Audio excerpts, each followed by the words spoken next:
welcome back to Anomalous today doing Cup of Death, and this is another death scene. This is a pretty simple one, and according to the description of the game, she hates this.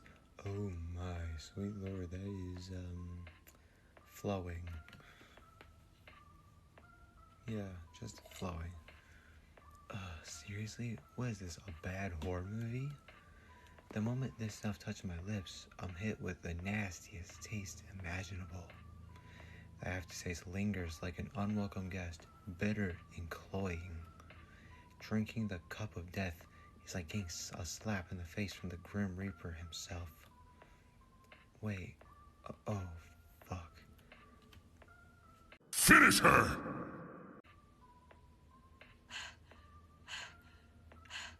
Oh.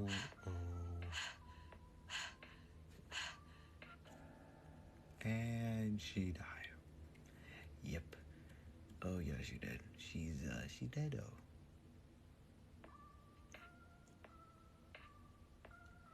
And you guys died? Yes, you did.